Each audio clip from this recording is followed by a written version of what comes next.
Muy bien, entonces vamos a hablar en esta ocasión de lo que son las enfermedades diarreicas agudas. Y para eso hay que decir en primera instancia que diarrea no es una enfermedad, sino que es un mecanismo de defensa, es un síntoma. ¿Ya? Entonces, por lo tanto, este síntoma que en el 85-95% suele ser autolimitado, es secundario a otro tipo de proceso.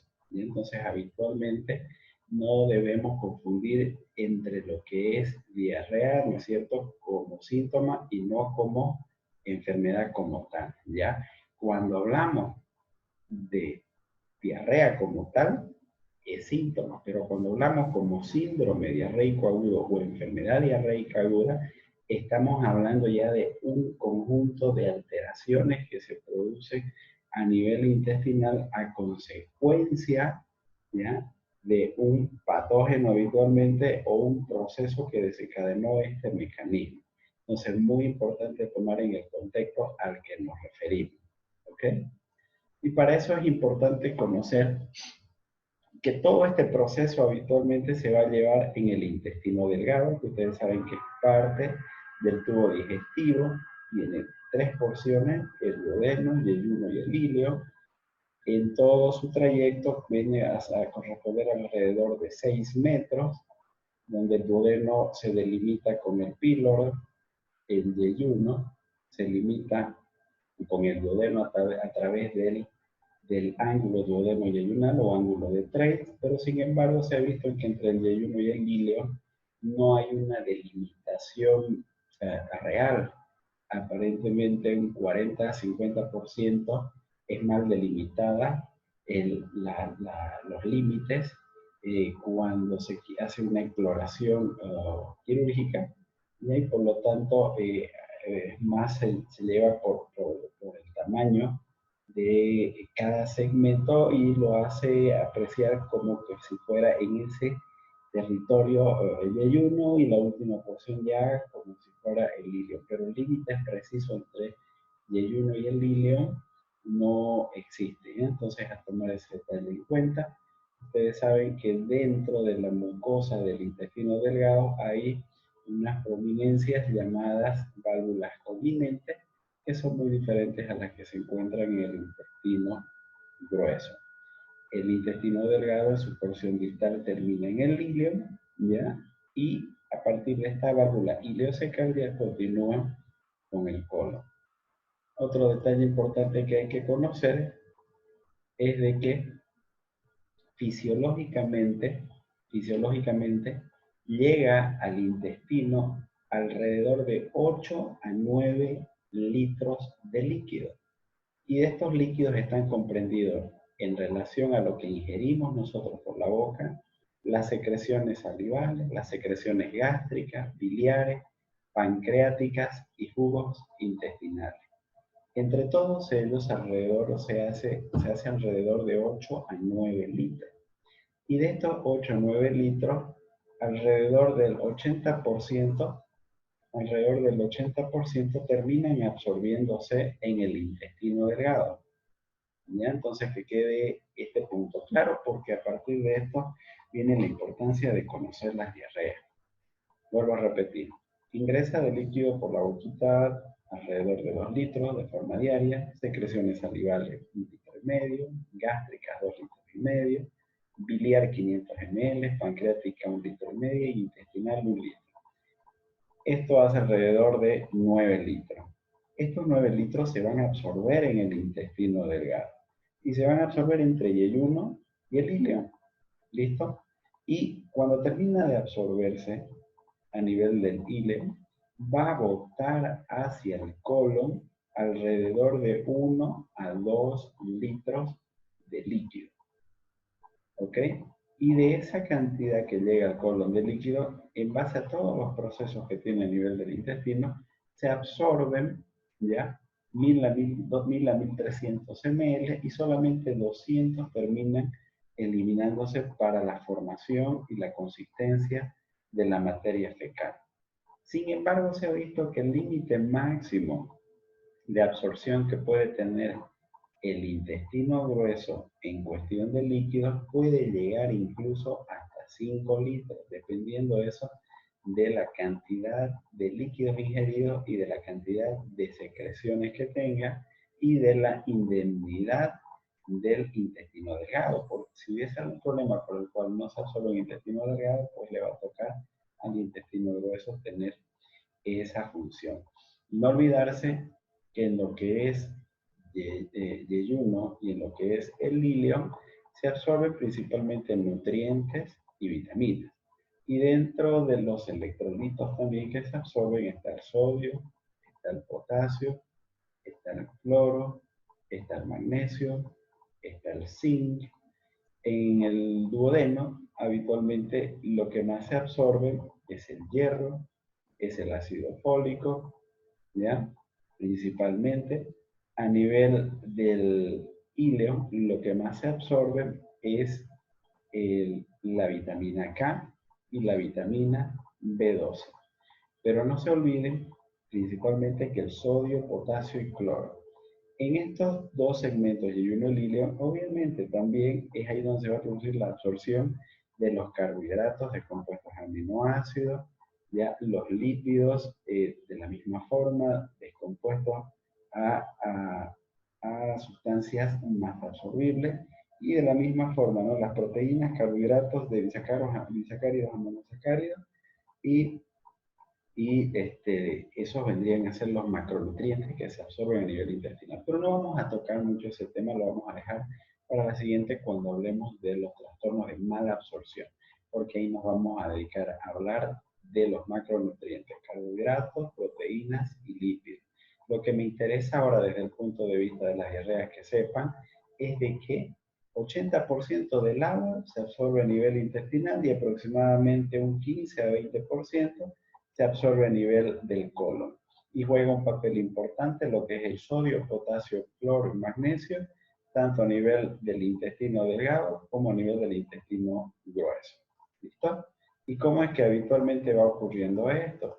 Cuando tenemos en el intestino delgado, que este es el lumen intestinal, aquí llegó el alimento, aquí llegaron los líquidos, entonces, esto se absorbe mediante un cotransportador. El sodio se absorbe mediante un cotransportador que es la glucosa, ¿ya? Entonces, ¿qué significa? Y esto tiene su raíz de cuando yo doy sales de rehidratación oral, donde estoy mezclando sal con azúcar, ¿no es cierto? Es porque facilitan ambos el ingreso, se cotransportan hacia la mucosa intestinal. Y cuando está en la mucosa intestinal, ahí ocurre el intercambio de sodio con el potasio. ¿Ya? Entonces, este es un gradiente energético, gradiente dependiente de energía, listo para que se intercambie. Se intercambia habitualmente 3 moléculas de sodio con 2 moléculas de potasio y por lo tanto siempre el potasio va a quedar dentro de la célula y el sodio va a quedar a nivel del espacio intersticial. ¿Ya? Entonces, ese punto que es importante para que lo tomen en cuenta. Aquí estamos hablando del intestino delgado y es por eso que habitualmente el intestino delgado se suele perder bastante sodio. Cuando yo doy cargas abundantes también de alimentos que tengan demasiada carga osmótica o demasiado carbohidrato, pues entonces va a alterar el gradiente osmótico por el cual ingresa el sodio dentro de la célula y prácticamente lo único que va a hacer es eliminar todos estos electrolitos que quedan en el lumen intestinal y eliminarlo directamente y no hacer que se absorba. ¿Listo? Entonces, eso habitualmente ocurre a nivel del intestino delgado. En cambio, en el intestino grueso, ¿listo? Y aquí, mire, tenemos la luz del colon, acá el intersticio. Este vendría a ser un colonocito, ¿cierto? Entonces, acá habitualmente tenemos igual la bomba de sodio-potasio, ¿listo? Electrogénica, de la misma forma ingresan 3 sodios, ¿ya? Y salen 2 potasios. Aquí ocurre lo contrario, si se dan cuenta. Aquí el potasio es el que sale e ingresa el sodio. Y es por eso que cuando tengo yo diarrea, el intestino delgado me arrastra sodio, el intestino grueso me está agarrando potasio. Y tengo otro intercambio también, electroneutro, que es sodio-cloro. Y un tercer intercambio es la secreción de bicarbonato. donde yo agarro y absorbo cloro y elimino bicarbonato. Por lo tanto, esto es lo que hay que tomar siempre en cuenta, ¿ya? A nivel de la luz del colon, estos están mediados directamente por un cotransportador, ¿listo? Y para que puedan absorberse hacia el organismo, hacia la membrana vasolateral, van a tener que hacerlo mediante una enzima que es la ATPasa, o bomba de sodio de ATP. Y de la misma forma se intercambia acá 3 moléculas de sodio que salen por 2 moléculas de potasio que ingresan dentro de la célula. Lo que se quiere siempre es crear un equilibrio osmótico entre lo que es el espacio intersticial y dentro de la célula en relación al humo. Cuando se pierde el equilibrio entre ambos, entonces el agua va a transcurrir de un lugar hacia el otro. El agua normalmente se mueve a través de las capas celulares o transcelulares, ¿no es cierto?, de forma normal, de forma habitual. Pero habitualmente lo que hace que ingrese el sodio, ¿no es cierto?, es cuando tenemos potasio. Lo que hace que ingrese el cloro es cuando sale el bicarbonato. Entonces estos datos también son muy importantes. De ahí vuelvo a decir la importancia de dar sal y de dar glucosa en la terapia de rehidratación oral. La sal no es más que el cloruro de sodio, ¿no es cierto?, con la glucosa. Entonces, la capacidad máxima de absorción a nivel del colon puede ser de 5 litros, no se olviden, no ocurre eso todos los días, esto ocurre en condiciones máximas. Habitualmente, entre 1 litro y medio es lo que le llega al colon y de ahí es donde va a tomar la cantidad de líquido sobrante para ser parte de la materia fecal. Y a partir de ahí tenemos que tener nuestro concepto. Y vamos a tener un concepto que es muy generalizado en las redes sociales y un concepto que lo da la Organización Mundial de la Salud.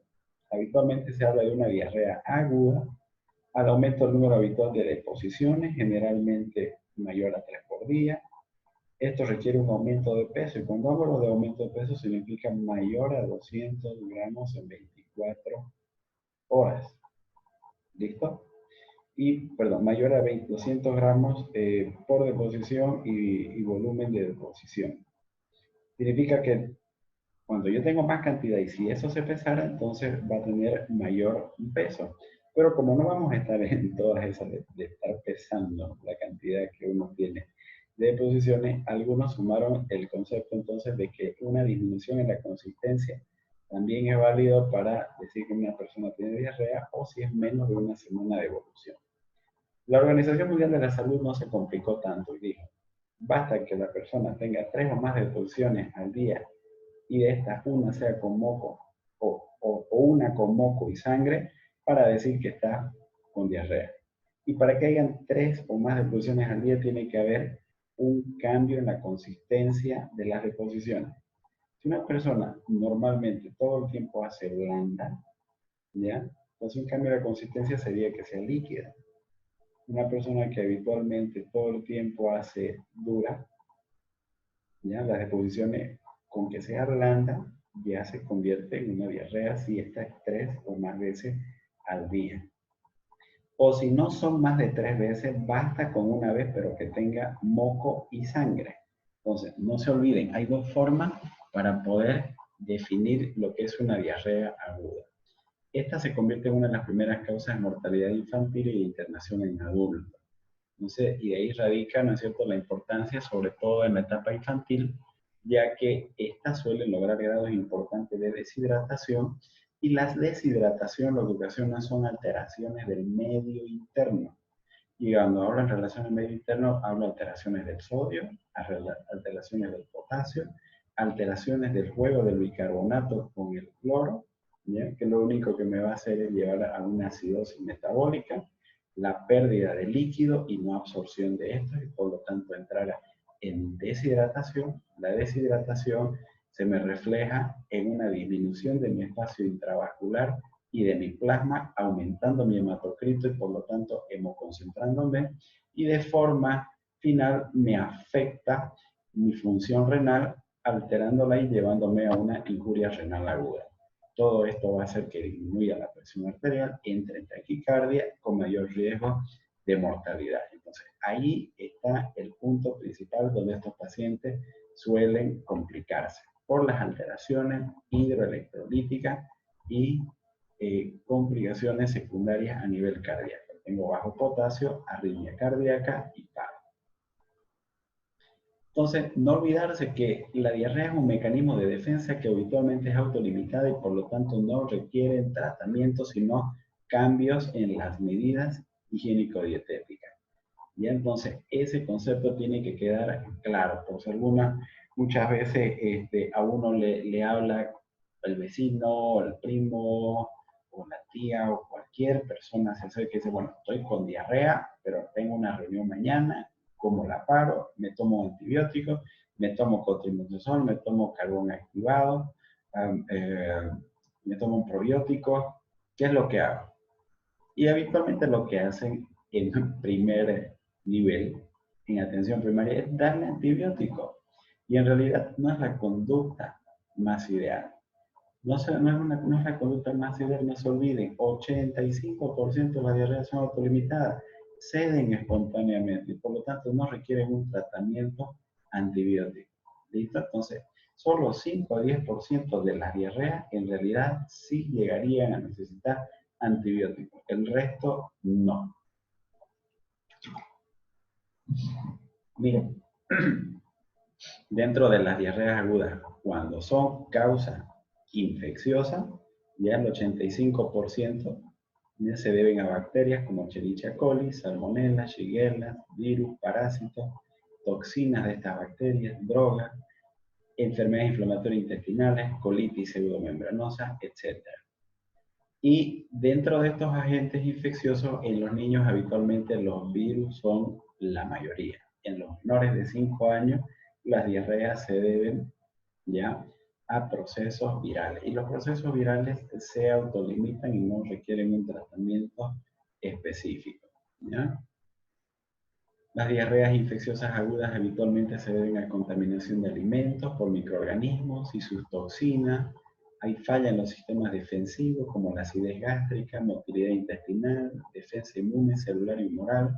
No se olviden que a nivel de todo el tubo digestivo, principalmente intestinal, tenemos lo que son mi sistema linfoide, ¿no es cierto? Y mi sistema linfoide es el tejido linfoide asociado a la mucosa, que en algunos segmentos tiene el nombre de las placas de Peyer, por ponerles un ejemplo. Tenemos el apéndice, por ponerles otro, y es una red bien articulada que se encarga de protegernos frente a organismos que ingresan a nivel de la luz intestinal y que para que no se absorban y nos causen problemas, comienza a defendernos todo este sistema inmunológico bien administrado. Las diarreas agudas, en realidad, podemos clasificar las diarreas de acuerdo a su tiempo, en agudas, en persistentes o prolongadas y en crónicas. También podemos clasificarlas las agudas fisiopatológicamente o de acuerdo al mecanismo que lo produce. Una de esas clasificaciones es esta de acá, que son las osmóticas, secretora, motora y exudativa.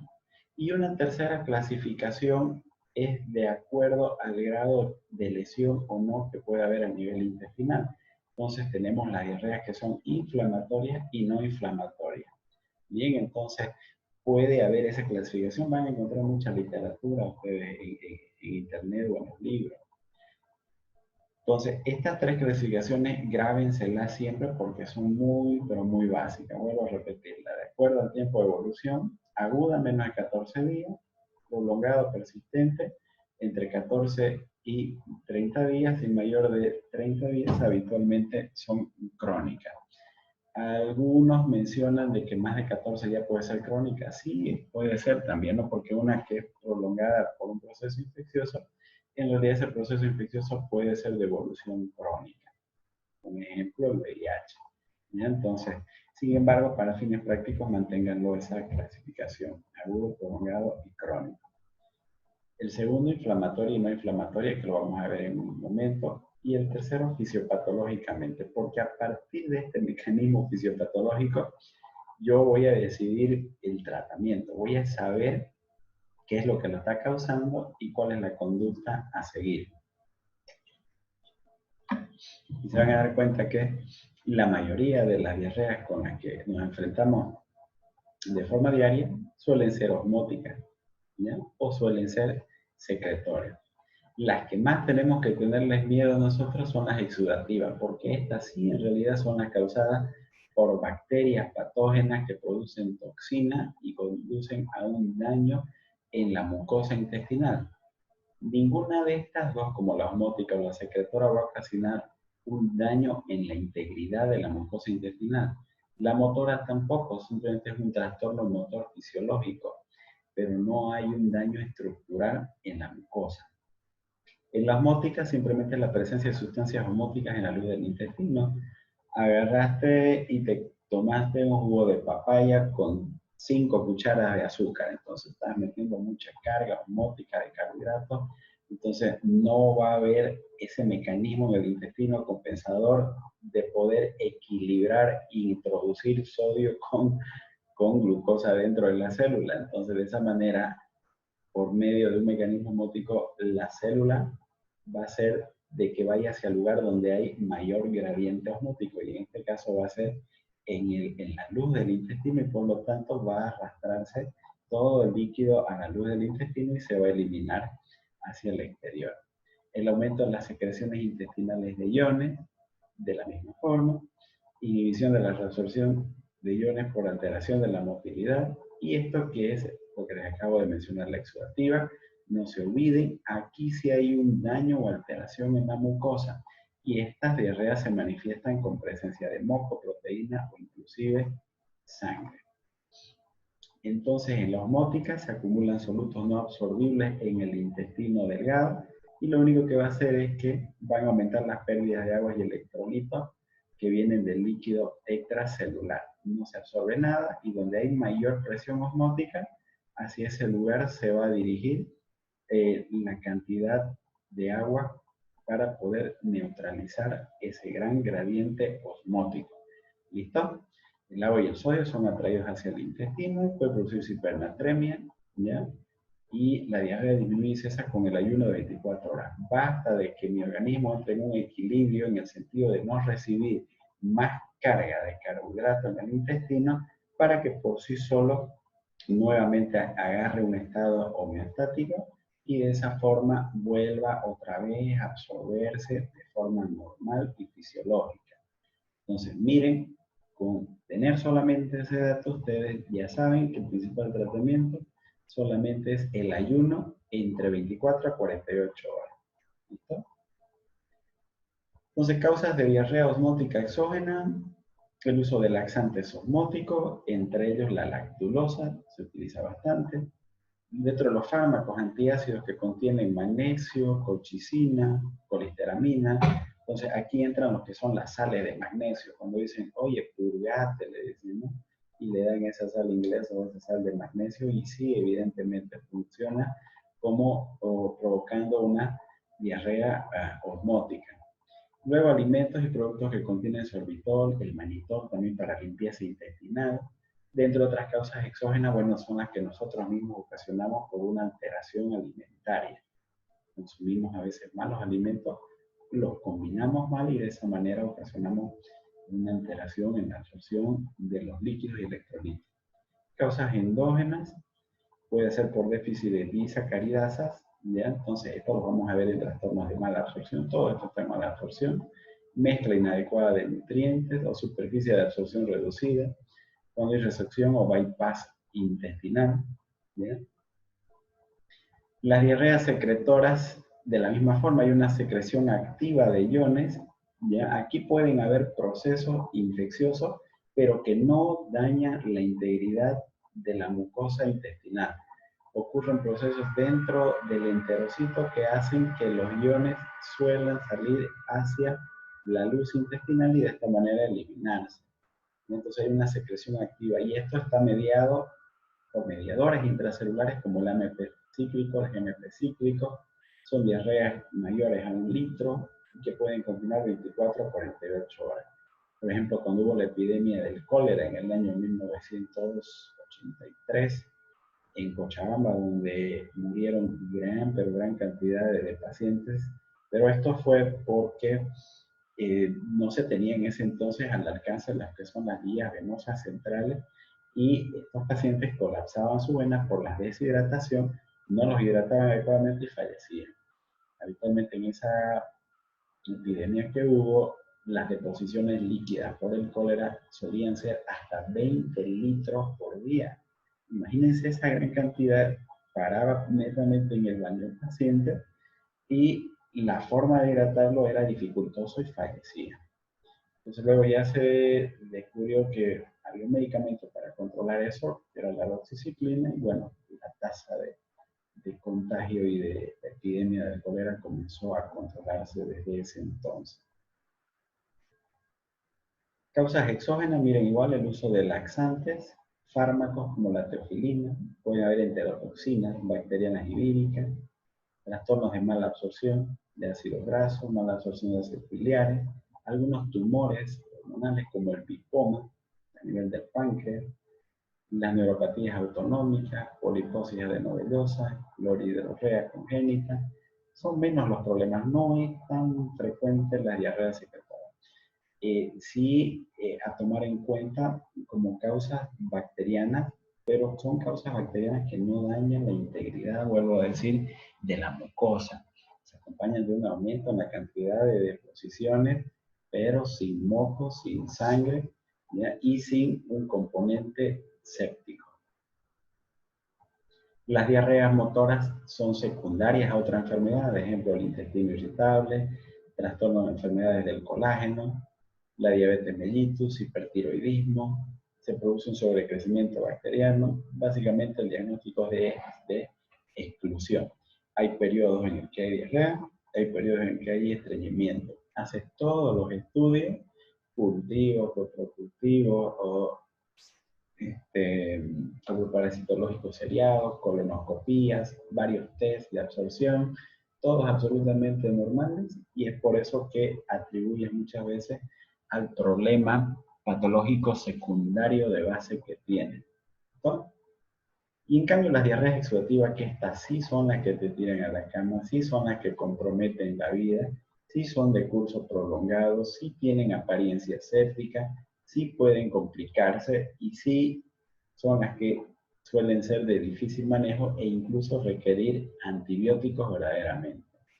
¿Cuáles son las que siempre van a requerir antibióticos? Las diarreas exudativas. Las diarreas secretoras, algunas veces sí se logra tener todas las características que es por un componente infeccioso como una Escherichia coli. Un ejemplo. En cambio, las exudativas siempre van a tener que necesitar antibióticos. Aquí hay una pérdida de la integridad anatómica de la mucosa intestinal.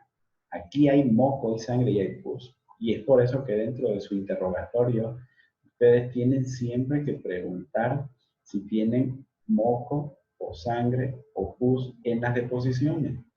Habitualmente suelen deberse a las shigella, a las amebas o rara vez a las enfermedades inflamatorias intestinales como la colitis ulcerativa. Si se acompaña de sangre, entonces tenemos dos grandes grupos, las que son por bacterias o las que son por parásitos. Y ya le da otro denominativo. Entonces ya comenzarían a llamarse disenterías amebianas o disenterías bacilares. Si son disenterías amebianas, habitualmente se da por la toxina Shiga, de la Shigella. ¿Listo? Acá un cuadrito comparativo. Las que son causas osmóticas, sustancias no absorbibles en la luz intestinal, las S suelen ser claras. Ejemplos de déficit de lactasa en los pacientes que tienen intolerancia a la lactosa o los laxantes osmóticos. Causas secretoras, aumenta la secreción, disminuye la absorción. Las S también son claras, como en el cólera, lipoma. Causas motoras, diabetes, hipertiroidismo, intestino irritable. De la misma forma aumenta la actividad intestinal, ¿no es cierto? Y disminuye la actividad, cualquiera de ambos extremos. Y las exudativas, donde se pierde sangre, moco, proteína, por lo tanto lo mismo se obtiene en la materia fecal. Y estos son sus tres grandes representantes.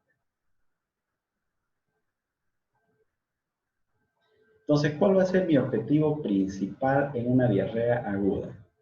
Va a ser distinguir entre los procesos benignos autolimitados y las diarreas de importancia médica. Entonces, hasta donde estamos viendo, ya estamos dándonos cuenta dentro de las diarreas agudas que las que más van a tener importancia médica son habitualmente las que son de origen exudativo y algunas que son por mecanismo secretor. Las que son de mayor importancia médica, vuelvo a repetir, son más de origen exudativo. Y para eso tenemos nosotros que comenzar a jugar ya con la clínica, cómo es que se van a manifestar las diarreas exudativas, porque no solamente es decir va a tener moco, sangre o pus, ¿qué otros síntomas habitualmente suelen tener? Bien, entonces, para eso tenemos que comenzar a clasificar a las anemias clínicamente. Ustedes van a encontrarse con un error habitual en las salas de emergencia o en las salas de internación o en la consulta externa. Todo paciente que viene le comienzan a poner el denominativo de GECA, ¿no es cierto? Entonces, ¿qué es GECA? Gastroenterocolitis aguda. Para todos es GECA, ¿me entienden? Y eso no está bien, no está bien, porque yo puedo tener muchas combinaciones dependiendo de los síntomas que se presenten en el paciente. Y eso se los voy a demostrar en el siguiente tema de aquí a 2 o 3 minutos. Mientras, a ver, aquí hay una pregunta. ¿Ácido metabólico por pérdida de bicarbonato? Claro que sí. La diarrea exudativa es la inflamatoria por lo de moco y sangre, exactamente.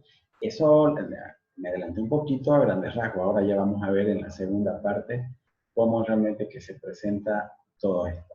¿Ya? Nos vemos, chicos, en 2 minutos.